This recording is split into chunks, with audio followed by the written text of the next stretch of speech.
You've just seen the flash in your rearview mirror, red and blue, middle of nowhere, 2 in the morning, and you make a mistake that could get you hurt, not because you did anything wrong, but because you wanted to be helpful. Here's the mistake.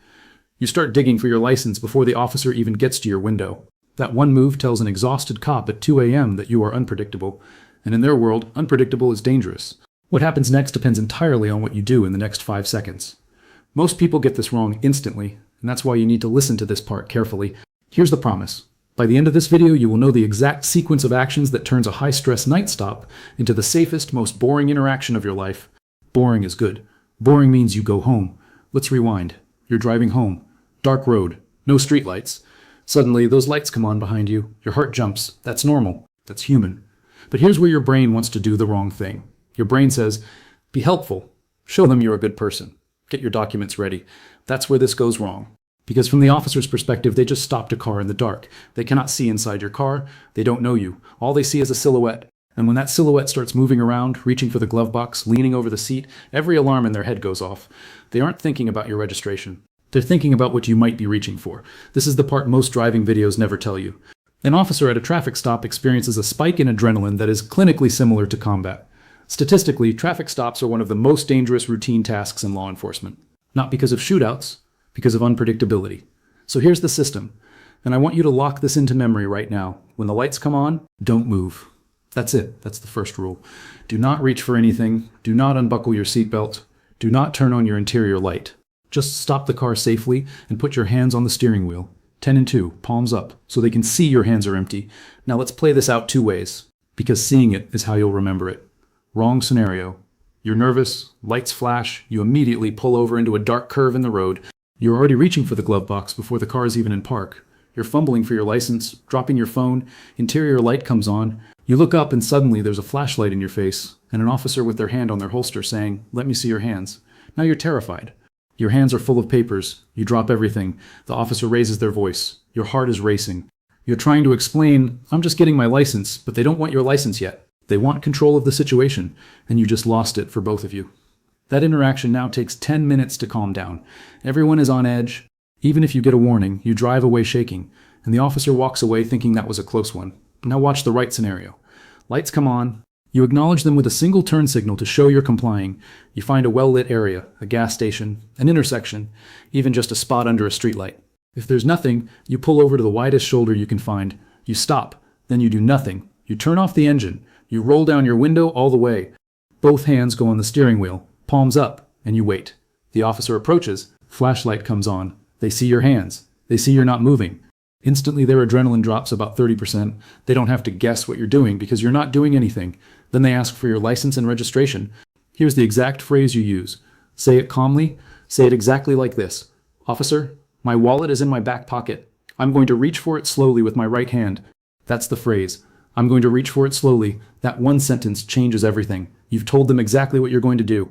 You've given them permission to watch your hand. You've removed the surprise. And in a traffic stop, surprise is the enemy. So you reach slowly, 2 fingers, pull out your license. Keep your other hand on the wheel. Then you tell them, "My registration is in the glove box. I'm going to open it with my left hand." Same pattern. Tell them first. Move slowly. Keep one hand visible at all times. If it's nighttime, here's a pro move most people don't know. After you stop, before the officer gets to your window, turn on your interior dome light. Do it slowly, and here's why. That light lets the officer see inside your car before they get close. It removes the darkness. It removes their fear. And when they're not afraid, they're not dangerous. Now, let's talk about what you're feeling right now. Because some of you are thinking, this feels like I'm being treated like a criminal just for driving. I get that. That feeling is real. It's unfair. You didn't do anything wrong. But here's the truth you have to accept to stay safe. A traffic stop is not a conversation between equals. The officer has the authority, the gun, and the absolute legal right to tell you what to do. Your job is not to prove your innocence in the first 30 seconds. Your job is to make the situation boring so you can prove your innocence on paper. That's it. Boring wins, polite wins, slow wins. This goes back to those first few seconds after the lights came on. That one decision, to stop moving, is the difference between a tense confrontation and a routine exchange. If this is helping you understand something most people never learn, subscribe, because we break this down in simple, real-world terms every week. No fluff, just what actually works. Now here's where a second critical mistake happens. The officer takes your documents. They go back to their car, and now you're sitting alone in the dark. And this is where people start doing weird things. They turn on music. They call someone. They start digging through their center console to find a mint. Don't do anything. You sit, both hands back on the wheel, or one hand on the wheel and one on the door handle to show you're staying put. Do not unbuckle. Do not get out. Do not check your phone. Here's why this matters. The officer is in their car running your information. They are watching you. They have a camera. If they see you moving around, they have to assume you're hiding something or preparing for something. And now they have a reason to come back with a different attitude. Wait. Be still. Watch your side mirror. When you see their door open, that's your cue to put both hands back on the wheel at 10 and 2. Now let's talk about what you actually say. Because most people talk too much. They explain, they apologize, they tell their life story. Every extra word is a chance to say something wrong. The officer asks, "Do you know why I pulled you over?" The wrong answer is, "I was only going 5 over," or "My brake light has been broken for weeks, I just haven't fixed it." The right answer is one phrase, "No, sir, but I'm happy to find out." That's it. You're not admitting guilt, you're not arguing, you're just putting the ball back in their court. And here's the hidden benefit. That answer tells the officer you're calm, you're cooperative, and you're not going to be a problem. If they tell you why, say "I understand." That's it. 2 words. Not "I'm sorry," which is an admission. Not "Are you sure," which is an argument. Just "I understand." Most people can't do this. Their ego gets in the way. They feel the need to defend themselves. And that's when a warning ticket becomes a real ticket. A search, a tow, a night you didn't plan on. Here's a specific scenario that happens all the time. You get pulled over.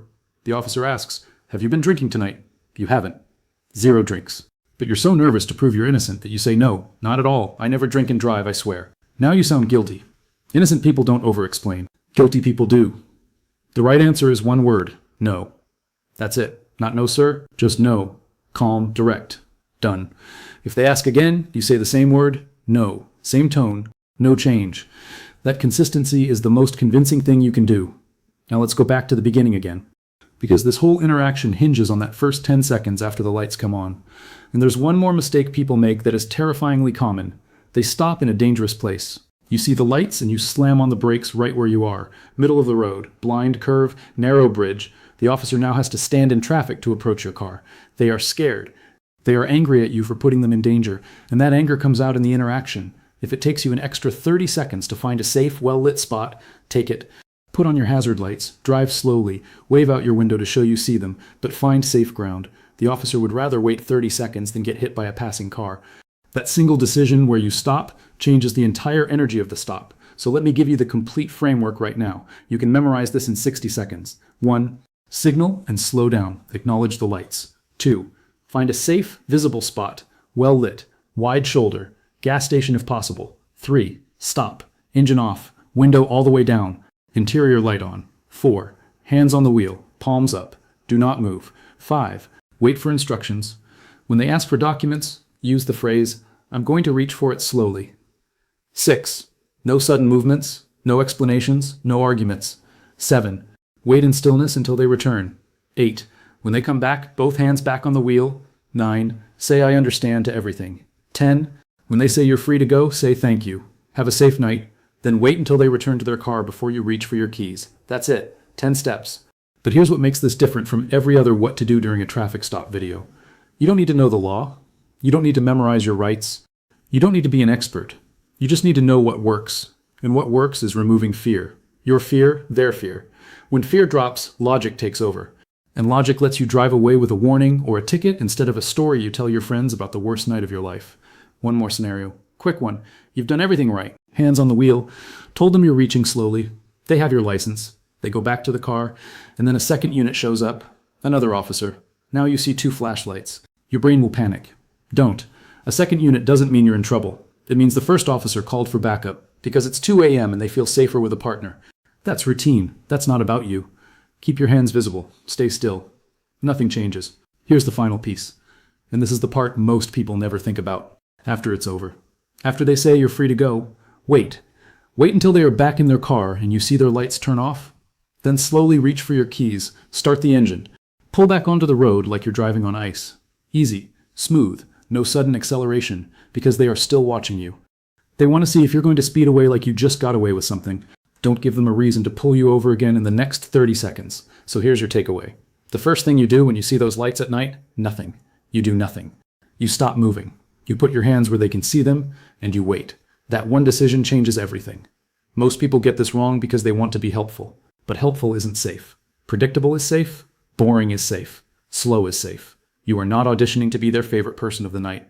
You are trying to be the most forgettable stop of their shift. Now I want to hear from you. Have you ever had a traffic stop go wrong because you moved too fast? Or do you have your own system that works? Drop it in the comments. Someone in there needs to hear it. And if you made it this far, you just learned something most drivers never do. That's why you subscribe, because next week we're breaking down what to do if that traffic stop turns into something else entirely. And trust me, you want to know this before you need it? Drive safe, keep your hands visible, and remember, boring wins every time.